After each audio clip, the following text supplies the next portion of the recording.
कांग्रेस का चरित्र बताते हुए, राजा कहे रात है, रानी कहे रात है, और यह सुबह सुबह की बात है। अर्थात कांग्रेस पार्टी और कांग्रेस की इस समय कार्यवाहक अध्यक्ष श्रीमती सोनिया गांधी जी, पूर्व राष्ट्रीय अध्यक्ष श्री राहुल गांधी जी नेशनल हेराल्ड मामले में बेल पर जेल से बाहर हैं।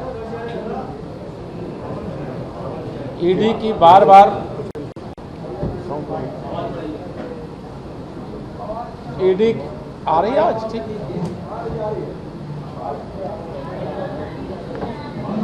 ईडी की बार बार नोटिस के बाद भ्रष्टाचार के इतने गंभीर मामले को राजनीतिक रूप से तूल देने का कांग्रेस के माध्यम से जो असफल प्रयास किया जा रहा है, देश प्रदेश की जनता उनसे पूछना चाहती है कि यह जो एजेएल कंपनी के नाम से श्रीमती सोनिया गांधी जी, श्री राहुल गांधी जी के नाम 38-38% का अर्थात 76% का शेयर है, उस शेयर के मामले में जब ईडी ने उनको नोटिस भेजा, वो जेल गए, जेल जाने की जो कार्रवाई हुई तो उनको बेल के आधार पर इस समय बाहर है। उस पर देश जानना चाहता है कि कांग्रेस क्या बताना चाहती है। उनको शायद यह ध्यान ना हो, तो मैं ध्यान दिलाना चाहता हूं आप सभी मीडिया के मित्रों के माध्यम से। देश की जनता ने भ्रष्टाचार मुक्त भारत के लिए भारतीय जनता पार्टी को अपना समर्थन दिया। 2014 में माननीय श्री नरेंद्र मोदी जी देश के प्रधानमंत्री बने, और प्रधानमंत्री बनने के बाद उन्होंने देश की जनता के सामने जो बात रखी है, उससे भी मैं थोड़ा संकेत रूप में आपको कहना चाहता हूँ। माननीय प्रधानमंत्री जी ने कहा था, न मैं खाऊंगा और न खाने दूंगा। जिसने भी मेरे देश के गरीबों को, किसानों को, मजदूरों को लूट करके, भ्रष्टाचार करके अपनी तिजोरियों में एकत्र करके रखा है, उसे भी न्यायपूर्ण ढंग से भ्रष्टाचारियों से वसूल करके फिर गरीबों, किसानों और मजदूरों के चरणों में डाल देने का काम करूंगा। आज देश के अंदर भ्रष्टाचार के ऐसे अनेक केसों का खुलासा हो रहा है, लेकिन कांग्रेस की वर्तमान अध्यक्ष और पूर्व अध्यक्ष ईडी की बार बार नोटिस के बाद ईडी के समक्ष पेश होने की जगह देश भर में इस प्रकार का दुष्प्रचार करने के लिए लगे हैं, जैसे उनको लगता है कि इस देश के अंदर जो भी जांच एजेंसियां हैं, वह जांच एजेंसियां गांधी नेहरू खानदान के अतिरिक्त बाकी लोगों के लिए हैं, इनके लिए नहीं है। और इसी के कारण से जब बार बार नोटिस आ रही है और पेश होने की जगह और शक्ति प्रदर्शन करने का, राजनीतिक तूल देने का कांग्रेस के द्वारा प्रयास करना, या निश्चित तौर से देश को गुमराह करने, भ्रष्टाचार के जो आरोप लगे हैं, उन आरोप के जो दोषी हैं, उस दोष से अगर वो मानते हैं कि दोष नहीं है, तो ईडी के समक्ष पेश होना चाहिए, ईडी के समक्ष अपनी बात कहनी चाहिए कि नहीं, हमारे खिलाफ जो नोटिस दी गई है, ये नोटिस सही है या गलत है। हर व्यक्ति को किसी भी जांच एजेंसी के सामने अपना पक्ष रखने का अधिकार है, लेकिन कांग्रेस का जो चरित्र है, कांग्रेस की अध्यक्ष और उनके सुपुत्र श्री राहुल गांधी जी का, कि चोर के दाढ़ी में तिनका के समान है। उनको ऐसा लगता है कि जैसे इस प्रकार का दबाव बना करके वो जांच एजेंसियों को प्रभावित करने का काम करेंगे, लेकिन मुझे लगता है, पूरा मुझे विश्वास है कि भ्रष्टाचार के मामले का खुलासा होगा। मैं अभी देख रहा था, यह एजेएल नाम की जो कंपनी है, इसको पंडित जवाहरलाल नेहरू जी के समय बनाया गया, जिसमें 5000 स्वतंत्रता संग्राम सेनानियों का शेयर था। और इसी कंपनी को बाद में यंग इंडिया के रूप में परिवर्तित करके, उस समय की सरकारें लगभग सभी कांग्रेस की हुआ करती थी, और उस कांग्रेस की सरकारों में कम कीमत पर महंगी महंगी ज़मीनें इस कंपनी के नाम किया गया।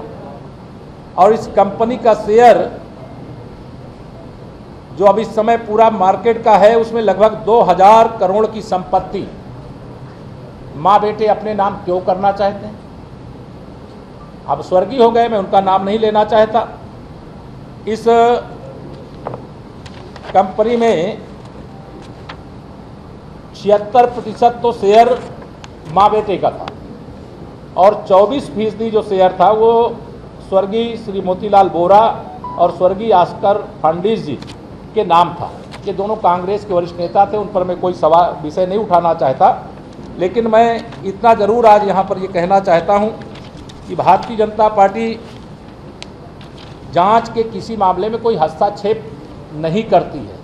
लेकिन जांच एजेंसी निष्पक्ष रूप से जो अपनी कार्रवाई है वो उसे ज़रूर करती है। और जांच एजेंसी की कार्रवाई में सहयोग न करके कांग्रेस ने अपना चरित्र उजागर करने का काम किया। चोरी और सीनाजोरी, यह दोनों नहीं चल सकता। इसलिए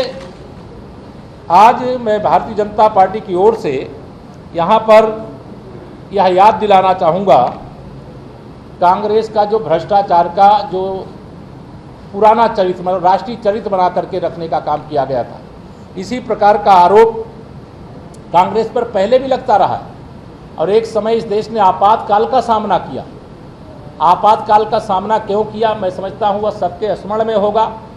क्योंकि हम में से तमाम लोग होंगे उसमें उस समय शायद आपातकाल की पीड़ा को अनुभव करने की अवस्था में नहीं रहे होंगे, या उस समय हम लोग जन्म भी नहीं लिए होंगे। लेकिन उस समय जो पीड़ा जिन लोगों ने सही है, उनकी पीड़ा का जब स्मरण करिए तो कांग्रेस का जो पहले से ही, मतलब एक जब कोई कांग्रेस के ऊपर संकट आए तो उसे राजनीतिक रूप दे दो, तो राजनीतिक रूप देने का जो यह असफल प्रयास किया जा रहा है, मैं इसकी भर्त्सना करता हूं, मैं इसकी निंदा करता हूं।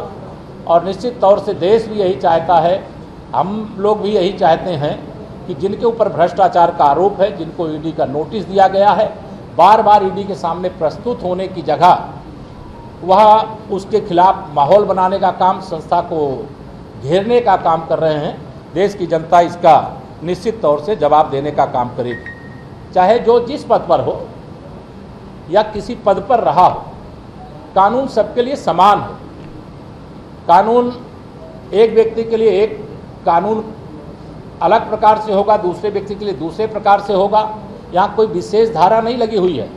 कि गांधी खानदान के कोई अपराधी हो जाएं, आरोपी हो जाएं, दोषी हो जाएं तो उनको बख्श दिया जाए। अब बाकी कोई अगर किसी प्रकार के आरोप से घिरा हो तो उनके खिलाफ कार्रवाई कर दिया जाए। तो इस समय देश में न्याय व्यवस्था को सुचारू रूप से संचालित करने वाली, भ्रष्टाचार मुक्त भारत बनाने का संकल्प लेकर के काम करने वाली, गरीबों के उत्थान के लिए, किसानों के उत्थान के लिए, ज़रूरतमंदों के विकास के लिए, देश को दुनिया में एक उच्च स्थान देने के लिए लगातार काम कर रही है माननीय नरेंद्र मोदी जी के नेतृत्व में केंद्र की सरकार। और ऐसे समय में भ्रष्टाचार के आरोप में जो कांग्रेस घिर गई है, उसके द्वारा जो बचाव के लिए रास्ते अपनाए जा रहे हैं, वह रास्ते निश्चित तौर से निंदनीय है। और किसी भ्रष्टाचार के मामले को राजनीतिक रूप देना यह कांग्रेस का चरित्र रहा है। मैं इसकी निंदा करते हुए, और यह निश्चित तौर से उत्तर प्रदेश की 25 करोड़ जनता की ओर से कांग्रेस की राष्ट्रीय अध्यक्ष श्रीमती सोनिया गांधी जी से, कांग्रेस के पूर्व राष्ट्रीय अध्यक्ष श्री राहुल गांधी जी से, अगर कोई ईडी की अगर नोटिस है या किसी संस्था की नोटिस है तो उसका उनको जवाब देना चाहिए, उससे बच करके भागने का रास्ता नहीं खोजना चाहिए। ऐसी मैं बात आप सबके माध्यम से कहना चाहता हूँ। धन्यवाद।